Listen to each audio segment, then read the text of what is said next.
Olunaku lwokutaano oluwedde omubaka wa Kyadondo East Robert Kyagulanyi oba Bobi Wine yasitula okuva kuno n'agenda mu ggwanga lya Amerika okufuna obujjanjabi ku bigambibwa nti yatulugunyizibwa. Wabula ng'oggyeko ekiwandiiko Bobi Wine kyafulumya ku Mande nga kinnyonnyola engeri gye yakwatibwamu ssaako n'okutulugunyizibwa abajaasi, eddoboozi lye libadde terinawulirwako mu lwatu.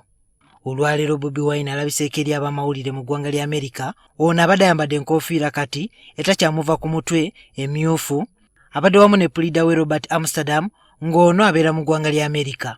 Kyagulanyi ategeezezza abamawulire nti ebyamukolebwako tebigenda kumumala mu maanyi era waddira kuno we yakoma waatandikira. Eddoboozi erimmwe n'okwogera ebigenda maaso mu ggwanga lyaffe okumakinga sure nti kino ekyantuuseeko tekiddamu kutuuka ku muntu mulala yenna. Nkyali mugumu, musigale nga muli bagumu, musigale nga mwagala ensi yammwe, nga mukkiririza mu nsi yammwe era nga mukkiririza mu nkyukakyuka, nga buli omu agamba munne nti people power our.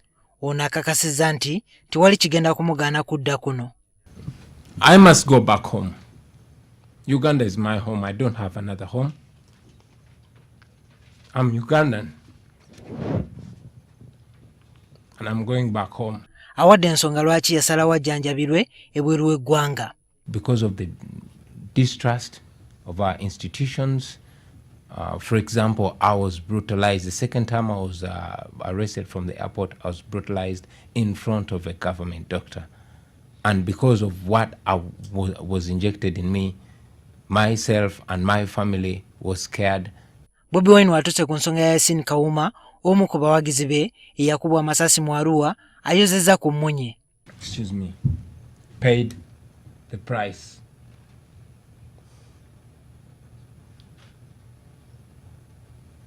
Yasin Kawuma.